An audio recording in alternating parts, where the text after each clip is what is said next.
Nous allons ouvrir la parole de Dieu et nous allons lire deux textes ce matin. Le premier se trouve dans 1 Corinthiens 10, le verset 10 à 12. 1 Corinthiens 10, le verset 10 à 12.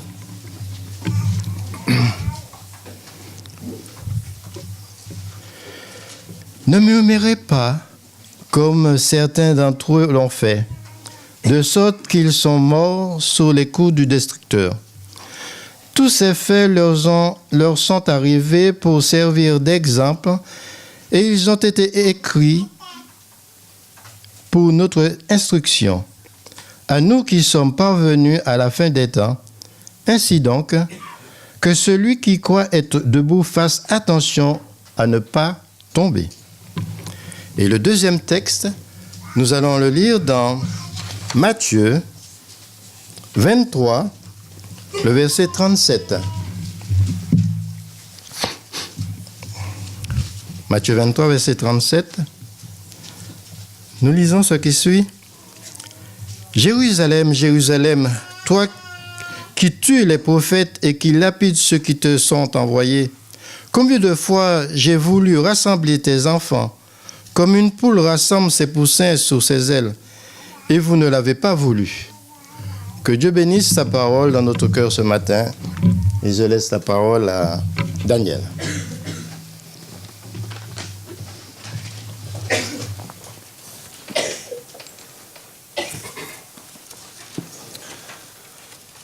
Bonjour mes frères et sœurs.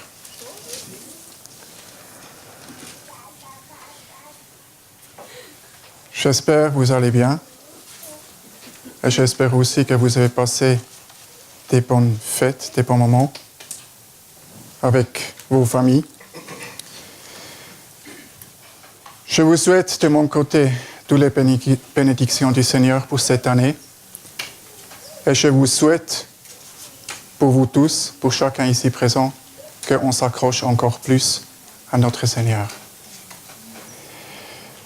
Pour moi, c'est un privilège d'être parmi vous ce matin, parce que ce n'est pas naturel dans ce sens-là, parce qu'encore mercredi, je n'étais pas sûr d'aller aux urgences, parce que j'étais tellement pas bien. Et pour moi, c'est un petit miracle en quelque sorte.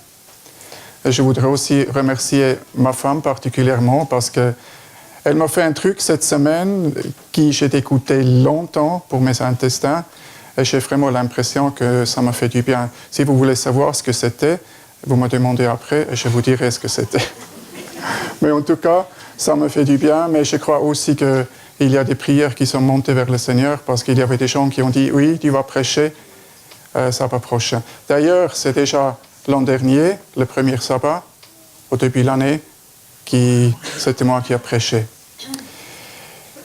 Bon, je ne veux pas parler de la nervosité qui nous attrape tous, plus ou moins.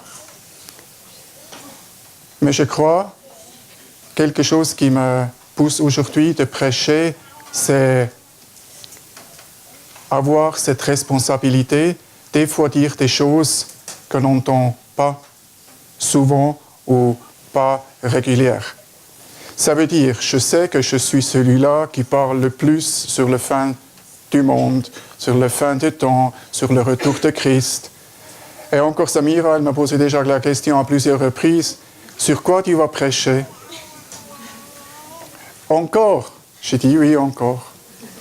Et comment on ne peut pas prêcher sur le retour de Christ dans ce contexte dans lequel nous vivons actuellement? Mais aujourd'hui, j'ai une approche un peu différente.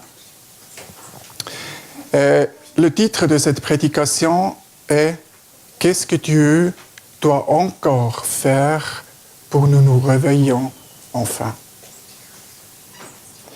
Et je vous demande de prier avec moi un petit instant, parce que je voudrais vraiment que c'est le Seigneur qui transmet ce message à ce matin-là. Seigneur Jésus, mon Dieu, mon Sauveur, à ce instant devant cette assemblée, Seigneur, il y a cette responsabilité de partager ta parole dans la bonne manière et dirigée par toi, Seigneur. mais tu nous connais mieux que nous nous connaissons. Et Seigneur, je te demande que tu caches mon ego, mon moi, derrière le croix de Golgotha, Seigneur. Pour c'est toi qui vis à travers de moi, à travers de nous tous, et c'est toi qui transmets ce message-là. Et Seigneur, je te demande que tu ouvres les cœurs, pas que les gens qui sont en face de moi, mais surtout aussi mon cœur, Seigneur. Seigneur, accorde-nous maintenant, à ce instant, ton Saint-Esprit, et en te remerciant, dans le bon nom de notre bien-aimé Jésus. Amen.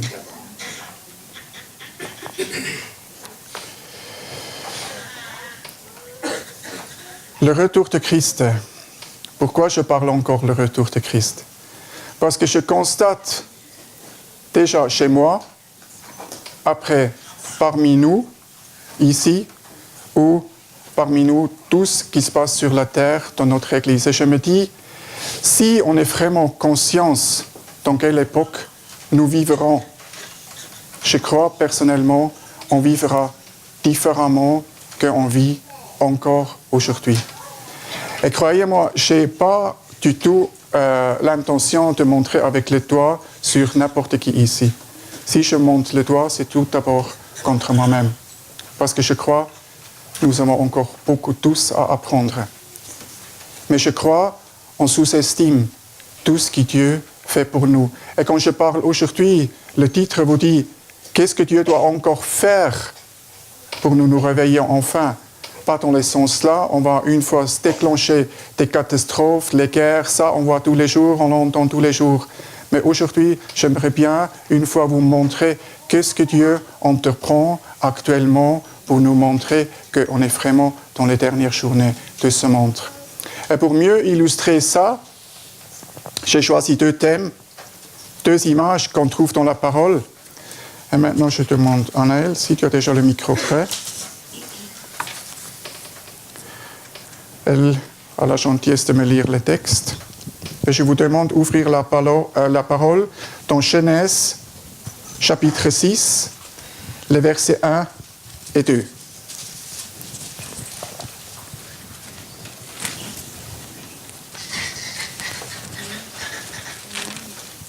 Genèse 6, les versets 1 et 2. Quand les hommes commencèrent à se multiplier sur la terre et que des filles leur naquirent, les habitants du ciel constatèrent que ces filles étaient bien jolies et ils en choisirent pour les épouser. Voilà. C'est un texte qu'on a déjà lu à beaucoup de reprises. C'est une histoire, en fait, qu'on trouve dans le contexte de Noé. C'est un texte qu'on connaît très bien. Mais déjà, depuis le départ, Dieu, il a déjà pourvu ou prévu que ce n'était pas la meilleure chose que l'homme de Dieu se mélange avec le monde. Parce que Dieu, dans ce prévoyance, on peut dire ça, prévoyance, il a déjà vu les conséquences qui ça pouvait ou ça peuvent provoquer. On connaît le contexte, comme je vous dis, je ne vais pas rentrer dans les détails. On sait où ça a amené la première population avant la déluge. Dieu, il était obligé d'intervenir. Dieu, il était obligé d'intervenir parce qu'il savait s'il ne ferait rien, l'homme, il va se autodétruire. Alors, on rajoute le verset 3 dans le même chapitre, Genèse 6, le verset 3. Alors le Seigneur se dit : Je ne peux pas laisser les hommes profiter indéfiniment du souffle de vie que je leur ai donné. Ils ne sont, après tout, que des êtres mortels. Désormais, ils ne vivront pas plus de 120 ans. Voilà. Dieu, dans son patience, dans son amour, déjà, avant cette déclaration de 120 ans qu'il a encore rajouté, il savait que ça va mal terminer, cette histoire. Mais il a rajouté encore 120 ans dans laquelle il a laissé au peuple, au monde, avant le déluge, la possibilité de se convertir et se retourner vers le Seigneur. Encore 120 ans. Et si je demande aujourd'hui les enfants, je demande les enfants, par quelle manière, je dirais, assez impressionnant, Dieu a montré à cette époque-là, à cette population du monde, ce qui va se passer dans la future.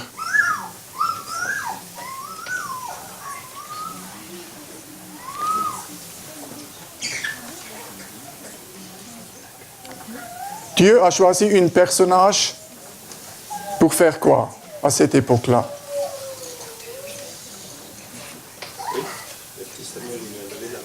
Oui, Samuel? Je n'ai pas compris. Sauver le monde. Sauver le monde, oui. Par quelle manière il voulait sauver le monde? Qu'est-ce qu'il a fait? Qu'est-ce qu'il a ordonné à quelqu'un? Oui.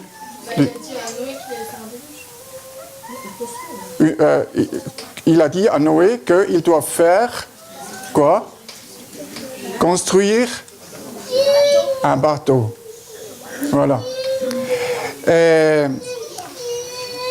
Il y a sur YouTube la possibilité de regarder, je ne sais pas, mais vous trouvez assez facile, l'arche de Noé aux États-Unis. Aux États-Unis, il y a une groupe évangélique, une grosse groupe évangélique, qui ont reconstruit la arche de Noé, un à un, avec tous les détails à l'intérieur. Ils ont dépensé, écoutez bien, 350 millions de dollars pour reconstruire cette arche. Elle est dans les dimensions, elle est égale comme c'était à l'époque de Noé. Et ce reporter qui était envoyé par l'Allemagne pour visiter cette arche de Noé, il a dit, j'étais complètement étonné. Déjà de loin, on voyait cette immense architecture. C'est immense. Et quand il est rentré, quand il a visité tous les étages et tout ça, c'est formidable. Alors, imaginez-vous maintenant, Dieu dans sa patience, pendant 120 ans, il y a un homme qui a construit une arche. Tous les jours, sauf le sabbat. Tous les jours, il a travaillé. Qu'est-ce que vous pensez, quelle réaction ça avait sur les gens? Il se moquait, Il se moquait? Il se moquait. Pourquoi? Parce qu'il n'avait jamais plu. Voilà. Argument des sciences. C'est pas possible.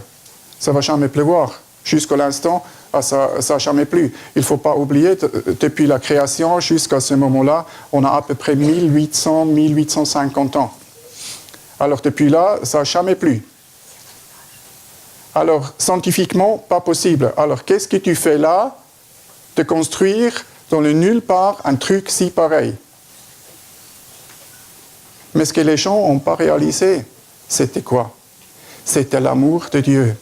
L'esprit de prophétie nous dit, chaque coup marteau, et je suppose il y avait des millions peut-être, chaque coup marteau jusqu'à cet bâton était terminé.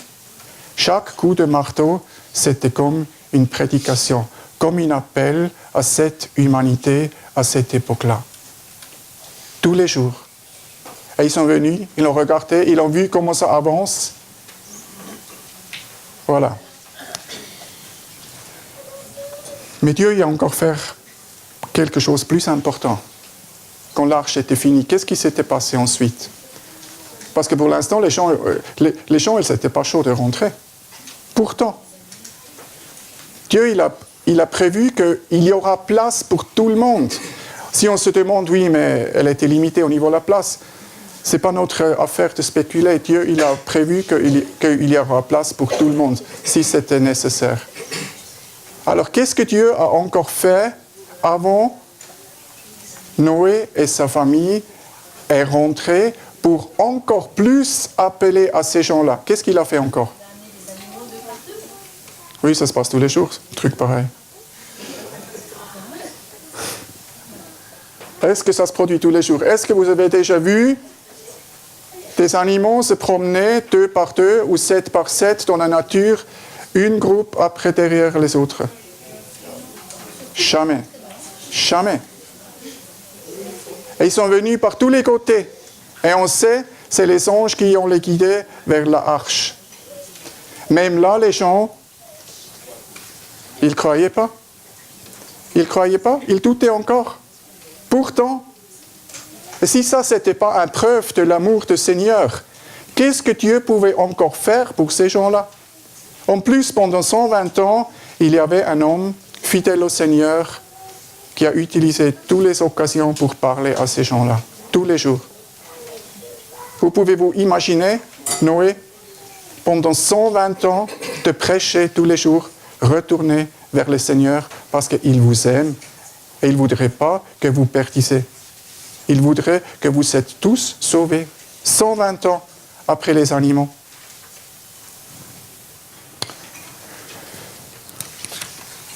Quand les animaux sont arrivés, Ellen White nous dit quelque chose de très intéressant. Comme aujourd'hui, Salomon dit il n'y a rien de nouveau en dessous du soleil. Les scientifiques à cette époque-là, ils avaient une explication pour tout ça. Non, il n'y a pas Dieu. C'est que parce que scientifiquement, ils ont trouvé une solution. Alors, il n'y a pas de raison pour s'inquiéter. Si on peut expliquer tout, on n'a pas besoin de croire en Dieu, on n'a pas besoin de croire que l'histoire va se terminer comme c'était annoncé pendant 120 ans par un homme. Pourtant, l'histoire nous montre, et les scientifiques aujourd'hui estiment, à cette époque-là, il y avait environ 2 milliards d'habitants sur la planète. 2 milliards. Et sur les 2 milliards, il y avait combien qui sont rentrés? 8.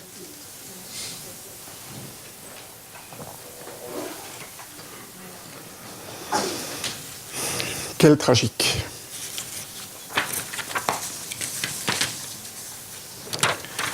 Je voudrais utiliser une deuxième image pour vous montrer comment Dieu il est patient et combien il est prêt à investir pour sauver son peuple. On se trouve dans un autre contexte, après la déluge. Dieu il commence une alliance avec son peuple. Avec qui? C'était qui? C'était Abraham. Voilà. Et on sait, à travers de la parole, l'alliance avec le peuple des Juifs arrêtée quand? À quel moment? L'alliance avec le peuple juif arrêtée quand? C'était quand? Fini l'alliance avec le peuple des Juifs? Non. Quand l'alliance avec le peuple des Juifs a terminé? On va lire le texte, Daniel 9, les versets 24 et 25, s'il vous plaît. Daniel 9.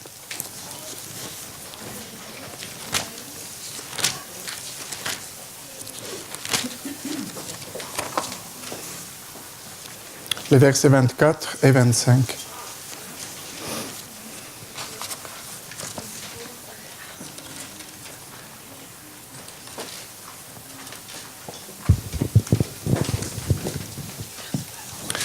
« 24 et 25.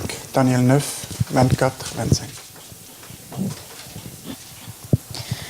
Une période de 77 fois 7 ans a été fixée pour ton peuple et pour la ville où tu demeures. C'est nécessaire pour que la désobéissance prenne fin, que les fautes cessent et que les péchés soient pardonnés, pour que la justice éternelle se manifeste, que la vision et la prophétie s'accomplissent et que le temple de Dieu soit consacré de nouveau. Voici donc ce que tu dois savoir et comprendre. Depuis l'instant où a été prononcé le message concernant le retour d'exil et la reconstruction de Jérusalem, jusqu'à l'apparition du chef consacré, il y a 7 périodes de 7 ans. Ensuite, pendant 62 périodes de 7 ans, la ville et ses fortifications seront reconstruites, mais les temps seront difficiles. Tu rajoutes encore le 26, excuse-moi s'il te plaît. À la fin de ces 62 périodes, un homme consacré sera tué sans que personne ne le défende. Puis un chef viendra avec son armée et détruira la ville et le sanctuaire. Toutefois, ce chef finira sous le déferlement de la colère divine, mais jusqu'à sa mort, il mènera une guerre dévastatrice, comme cela a été décidé. Voilà, merci beaucoup. Il y a beaucoup de parallèles là, entre ce qui s'était passé avant le déluge et ce qui s'est passé à cette époque-là. Et je ne veux pas rentrer dans les détails. D'ailleurs, je mets en évidence, pas pour tous, pour ceux qui ont des questions, vous n'hésitez pas à vous adresser aux anciens ou aux pasteurs si vous avez des questions que vous ne comprenez pas. Mais la prophétie ici parle exactement combien de temps restait encore au peuple juif. À ce moment-là, quand Daniel a reçu ce message-là, il restait encore 490 ans. Et on sait, à la fin de cette période-là, il y avait quoi? Cette période terminée avec quoi? C'était quoi à la fin de cette période?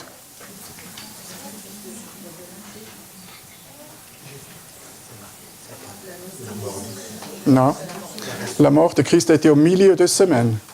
Ça, c'était l'ouverture vers les païens. Oui, mais il y avait un événement qui est bien clairement défini dans la parole de Dieu. C'est l'apidation de Saint-Étienne. Ah, la mort d'Étienne. La mort d'Étienne. Voilà. C'était encore 3 ans et demi après la mort de Christ où Étienne était lapidé. Et c'est là où l'alliance avec le peuple des Juifs s'arrêtait.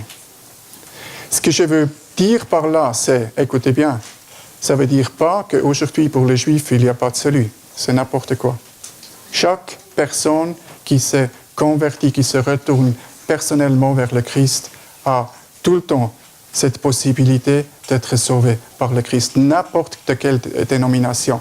Mais le peuple des Juifs, il a perdu son statut à ce moment-là en tant que porteur de vérité, en tant que porteur de lumière. C'est ça qui a terminé. Mais intéressant, c'est dans tout cela,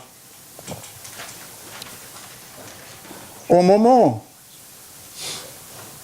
où Daniel donne cette prophétie-là, les Juifs, ils étaient au courant. On peut dire que ces 70 semaines étaient un peu pareilles comme chez Noé. Dieu, il a encore donné un temps particulièrement pour les Juifs. Et les Juifs, ils connaissaient la parole, ils savaient, ils connaissaient les prophéties. Alors Dieu a donné encore à ce peuple environ 500 ans pour se retourner vers le Seigneur. Et historiquement, ça nous amène, alors je vais vous faire ça assez court, l'histoire du peuple de Juifs durait depuis Abraham jusqu'au Saint-Étienne. Et aux années, ça fait Abraham était, il a reçu la promesse de l'Alliance en 1877 avant Christ. Et Abraham, à cette époque-là, il avait 75 ans quand il a reçu la promesse. Et Saint-Étienne, il était lapidé 34 après le Christ. Ce qui nous fait 1952 ans. Non, qu'est-ce que je dis? 1900 ans, l'histoire de salut pour le peuple de Juifs. Et maintenant, je vous demande de m'aider un petit peu. Et là, je demande les enfants, d'abord. On va survoler en vitesse pour vous montrer qu'est-ce que Dieu a tous entrepris depuis cette relation particulière avec Abraham jusqu'à la mort de Saint-Étienne. On va commencer au départ. Alors, donnez-moi des événements qui vous sont dans la tête, qui vous connaissez. C'est quoi? Après Abraham, par exemple, c'est quoi? Un très grand événement. La sortie d'Égypte. Oui. Là, il y a déjà un bon saut. Moi, je pensais pour les enfants déjà. Joseph, par exemple. Joseph qui est devenu, en quelque sorte... oui, il était esclave, mais il est devenu le ministre le plus important après le pharaon. Hein? Après, qu'est-ce que vous pouvez dire? C'était déjà évoqué. La sortie d'Égypte. Ah, c'était une petite promenade, ça. C'était rien du tout. Aidez-moi un petit peu. Qu'est-ce qui s'est passé à ce moment-là? Qu'est-ce que Dieu a fait pour son peuple? Il a fait quoi? Il a ouvert la mer Rouge. Il a ouvert la mer Rouge. Ah, ça se fait tous les jours, des trucs comme ça. Non? Est-ce qu'on peut s'imaginer qu'est-ce que ça veut dire? Je ne crois pas. J'ai entendu des gens qui étaient devant ce passage où ça aura lieu. Quand tu es devant ce passage-là, quand tu regardes, et tu essaies d'imaginer comment est-ce possible qu'à peu près 3 millions de personnes, avec les bétails, avec les chariots, avec tous les bagages, peuvent traverser ce endroit-là au pied sec. Impressionnant. Bon, après, qu'est-ce qui s'est passé après? 40 ans dans le désert, oui. La manne, voilà. Comment? Les chaussures qui ne s'usent pas. Les habits, c'est pareil. Et d'autres choses. Venez, aidez-moi un petit peu. Là, Dieu, il a fait des choses... Comment? Les cailles, oui, bon, ça, oui. Oui, c'est vrai, mais c'est dans un autre contexte. Oui, les commandements, voilà. L'apparition du Seigneur sur le mont Sinaï, sur le Horeb. Mais après, des choses vraiment formidables dans le désert. Le man, c'était évoqué. Oui, déjà ça. Il y avait un chauffage en permanence, il y a l'ombre en permanence quand ils ont besoin. Oui, c'était... Mais justement, dans le désert, il y a beaucoup d'eau, n'est-ce pas? Il y a les serpents aussi. Oui, mais là j'évoque l'eau. Ah oui, Le feu, le buisson qui... Oui, mais là j'évoque l'eau. Dites-moi, le rocher, hein, quand ils avaient soif. Imaginez-vous 3 millions de personnes dans le désert. Pas de magasin, pas d'Auchan, rien du tout. Rien du tout. Et le Seigneur, il laisse couler l'eau à profusion. Quoi d'autre encore? Après, on part un peu plus loin. Jéricho était évoqué. Ça aussi, les villes, ils tombent tout seuls. Non, c'était quoi? C'était l'intervention du Seigneur. Formidable. Un très grand miracle. Et avec ce miracle, qui était sauvé dans cette ville-là? Rahab. Voilà. Et sa famille. Après, on va un peu plus loin. Quand ils ont conquis le pays de Canaan, une ville après l'autre.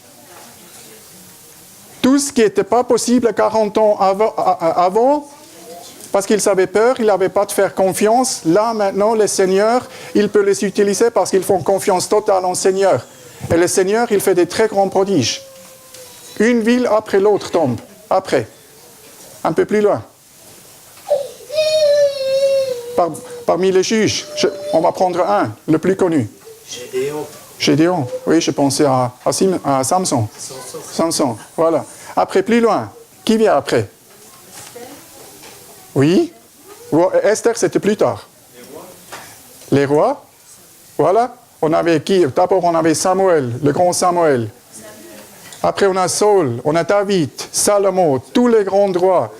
Après, on avait à travers l'histoire avec les rois où le peuple chutait, montait, chutait, montait. Dieu, il a envoyé, à combien de reprises, il a envoyé des prophètes pour réveiller son peuple.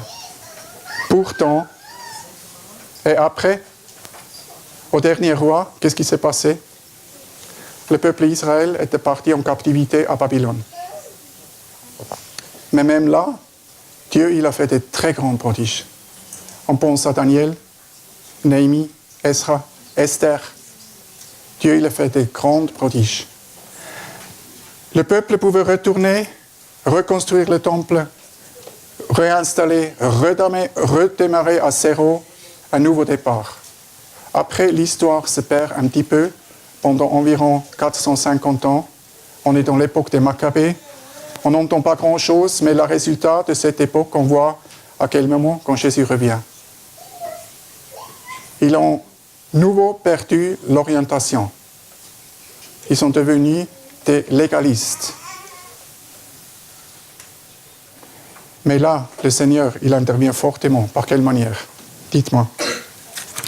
à ce moment-là. On est dans le Nouveau Testament.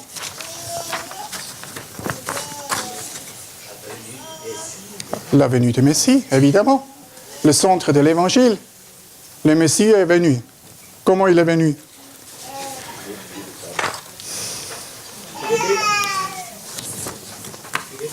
Petit bébé. Ce Dieu merveilleux, si grand. Encore semaine-ci, je regardais une vidéo.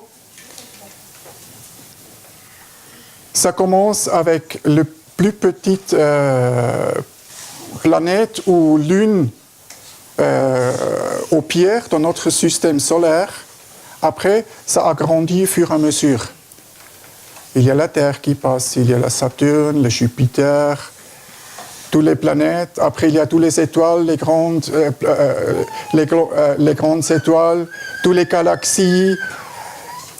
On voit tous les univers, des dimensions qui nous échappent complètement et on s'imagine, Dieu, il est encore plus gros que tout ça. Et il était prêt de quitter tout ça pour chacun ici présent. Il a quitté sa gloire, il est revenu sur cette terre-là, malgré qu'il savait ce qui lui attend. Il était même prêt à aller à la croix pour chacun ici présent. Il a porté mes péchés, il a porté votre péché, il a porté les péchés de ce monde. Il y a ce verset-là qu'on a lu tout à l'heure, Luc 23, 24. On va le reprendre, s'il vous plaît. C'est pas celui... Non, c'est Matthieu. Oui, Matthieu, voilà, Matthieu. Voilà. Où Jésus dit quoi? Jérusalem, Jérusalem. Oui, Matthieu 23. Je donne ça avec mes mots. Qu'est-ce que j'en ai fait pour vous pendant tout ce temps-là et vous ne voulez pas? Et ça, ils disent juste avant sa mort. Et encore, il intercède pour son peuple. Avec tous ces appels qu'il fait, il intercède pour son peuple. Il laisse encore la patience, la possibilité de se retourner. À un moment, sûrement le plus remarquable, c'est pour vous montrer à quel point où Jésus dit sur la croix, « Père, pardonne-leur parce qu'ils ne savent pas ce qu'ils font. » Même là, il avait encore de la patience avec son peuple. Même là, il insistait encore pour son peuple, qu'il ne voulait pas qu'ils périssent. Mais nous connaissons l'histoire. Jésus était crucifié, il est ressuscité, il est parti après au ciel, à côté de son Père. Et l'histoire du peuple Israël s'est terminée 3 ans et demi plus tard. Et l'histoire termine encore plus brutalement 70 ans, à l'année 70, à la destruction du temple. Alors Dieu, il a encore laissé des possibilités de se retourner. Et à 70, quand Jérusalem était détruit, nous connaissons tous cette histoire-là, il y a des événements qui sont passés qui me font réfléchir beaucoup, qui sont très importants pour nous. On va reprendre Daniel 9, le verset 27. Chapitre 9, le verset 27.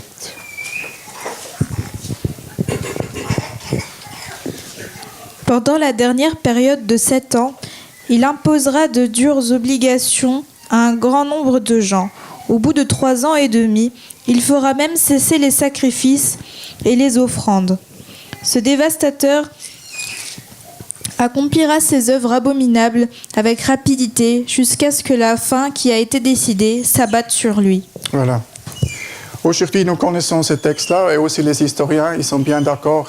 Ce texte, il explique entre autres la destruction du temple. Mais il y a quelque chose de très important ce qui est passé à la destruction du temple. Nous savons que les Romains ils sont arrivés. Ils ont fait une première assaut, une première un siège autour de la ville. Et tout à coup, ils sont repartis. Humainement, pas explicable. Mais les gens Écoutez bien. Les gens qui connaissaient Daniel 9, 25 jusqu'au 27, ils savaient exactement qu'est-ce que cet signe doit présenter. Pourquoi? Qu'est-ce que c'était la réaction de certains gens qui ont connu cette prophétie? Qu'est-ce qu'ils ont fait? Quitter Jérusalem. Ils ont quitté, juste à ce moment-là, Jérusalem. Et c'était quoi comme gens qui sont partis, à votre avis? Les croyants. C'était des croyants. C'était des disciples du Seigneur. C'était des chrétiens qui ont bien compris que cette prophétie est là pour eux. Et cette prophétie, elle était juste en train de se réaliser.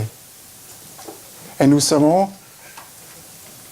les historiens nous confirment ça, aussi l'esprit de prophétie, qu'il n'y avait aucun chrétien à cette époque-là qui a péri à la massacre. Parce que les Romains ils sont revenus et nous connaissons la fin tragique de ce deuxième revenu des Romains. Le temple, il était dévasté, mais vraiment dévasté. Il n'y avait plus rien. Le sol, il était labouré. On ne voyait plus qu'il y avait un temple à ce moment-là. Et de morts, on ne parle pas. Il y avait des millions. Mais tous ceux qui ont fait confiance au Seigneur, ils s'étaient sauvés. Le 1er Corinthiens, chapitre 10.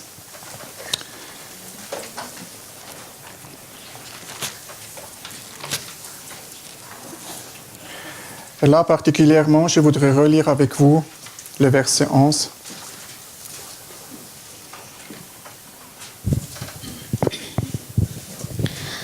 Ces malheurs leur arrivèrent pour servir d'exemple à d'autres. Ils ont été mis par écrit pour nous avertir, car nous vivons en un temps proche de la fin. Nous savons que tous les exemples qu'on a dans la parole, vous connaissez le principe, le type et l'antitype. Tout ce qui s'est passé dans l'Ancien Testament ou dans l'époque se répète quasiment à la lettre. Alors la destruction de Jérusalem, aujourd'hui on sait, c'est aussi une image pour nous. Et maintenant, je crois, mes frères et sœurs, et ça je dis aussi pour moi personnellement, on sous-estime ce que Dieu fait actuellement pour nous. Parce que comme j'ai déjà répété à plusieurs reprises, moi je suis convaincu, je sais, on a parlé récemment, Gérard et moi, c'est vrai, on doit être prêt tous les instants, parce que le retour de Christ, pour chacun ici, c'est au moment où on meurt. Mais en même temps, les paroles, les prophéties nous disent clairement qu'il y a une génération qui va vivre quand Christ revient. Et actuellement, mes frères et sœurs, et je ne veux pas rentrer dans les détails à ce niveau-là, il y a des choses qui se passent devant nous et nous ne sommes pas conscients avec quelle vitesse. En même temps, ce qui me fait réfléchir souvent aussi dans mon comportement encore, nous sous-estimons ce que Dieu fait pour moi, pour nous tous. Vous savez, de venir chaque sabbat ici, en liberté, dans une église qui, le matin, qui était un peu froid, mais là, on a bien chaud. On peut manger tout à l'heure. On peut partager la parole en liberté. On peut encore déplacer en liberté. On a des privilèges qui beaucoup de gens sur cette terre ont pu. Et pour nous, ça c'est devenu naturel. On se lève le matin, on attaque la journée comme le jour précédent. Il n'y a rien qui change. Comme à l'époque de Noé. Et comprenez-moi bien, je ne veux pas minimiser pas du tout ce qui se passe dans notre Église. Je me réjouis de ce qui se passe dans notre Église. Mais je crois quand même, mes frères et sœurs, si nous serons vraiment convaincus que nous vivons dans les dernières journées, nous vivrons différemment. Il y a une image que j'ai chopée par un prédicateur qui a donné ça, qui m'a interpellé. On connaît cette image. Christ est souvent imaginé comme l'époux. Et son Église, c'est quoi? C'est son épouse. Et tous ceux qui avaient le privilège de se marier, vous souvenez-vous encore ces dernières journées avant le mariage? C'était quoi votre première préoccupation en savoir que ce jour arrive, c'était quoi votre première préoccupation? L'air. Oui. Déjà plaire, et après quoi? On ne pouvait pas quoi? Mais aide-moi un petit peu, Samuel, pour toi, c'était comment? Tous les préparatifs. Oh, Vivement que ça soit fini. Hein. Non. on était impatients ou pas? Non. Sinon, il y a un problème si on n'était pas impatient. Vous ne croyez pas? On ne pouvait pas attendre cette journée. Et on a tout fait. On s'est préparé. On s'est engagé. Et ça, c'est mon constat, mes frères et sœurs. Quand je vois nos pionniers, qu'est-ce qu'ils ont brûlé pour le retour de Christ? Je exclus l'effet de la déception de 1844. Aussi après, ils s'étaient en flammes pour le retour de Christ. Et ils ont tout fait. C'était un engagement, tous les jours. Pour eux, il n'y avait rien de plus important que se préparer pour ce grand événement. Tout à l'heure, dans notre école du sabbat, là-bas, c'était dit, c'est vrai, Catherine, je suis tout à fait d'accord avec ce que tu as dit. Aujourd'hui, il y a tout ce bazar qui nous empêche. Je commence par les smartphones, par les portables, par l'ordinateur. Et je vous avoue que moi, je suis aussi dans ce danger-là. On cherche quelque chose dans l'Internet, hop, ça y est, on reste accroché. Et encore 1 heure, 1 heure et demie, 2 heures qui passent. Après, on se demande, qu'est-ce que tu fais là? Qu'est-ce que tu fais là? Et tu te demandes, est-ce que tu as vraiment envie que Christ revienne? Est-ce que c'est vraiment la chose la plus importante pour toi? Parce que dites-moi enfin, qui on va voir quand il revient? Qui on va voir? C'est pas ce Dieu qui a quitté son trône, qui est venu sur cette terre-là pour nous sauver? C'est pas ce Seigneur qui est plus grand que tout l'univers, qui dirige toutes les galaxies, toutes les étoiles, tout, qui a tout abandonné pour venir sur cette terre-là pour nous sauver?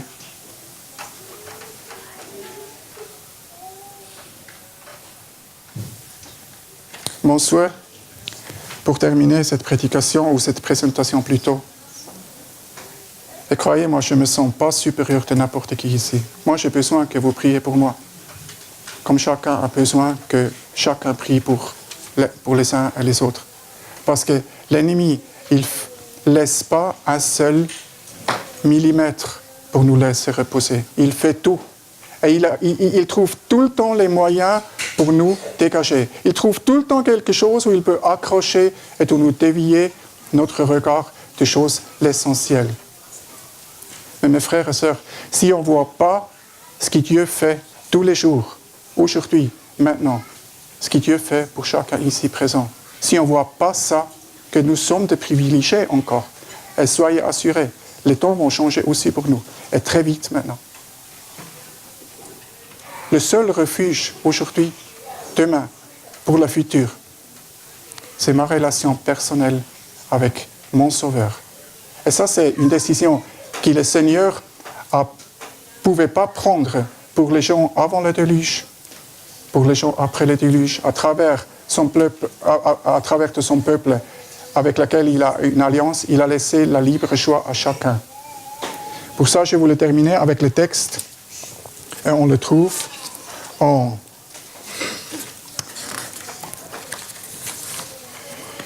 Hébreux 3, 7 et 8, s'il vous plaît.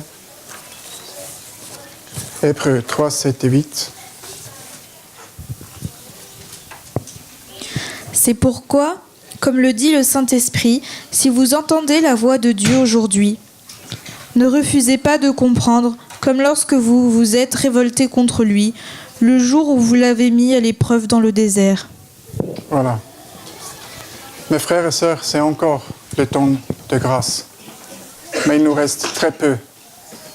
Alors mon souhait, c'est pour chacun ici présent, pour son peuple sur toute la terre, aussi pour les gens à l'extérieur de son peuple, que nous rentrons vraiment dans cette alliance avec notre Seigneur et que ça c'est le but de notre vie, qu'il n'y a rien de plus important que se confier tous les jours à notre Seigneur. Parce que, comme je vous dis déjà à plusieurs fois, Christ, il revient très vite. Amen.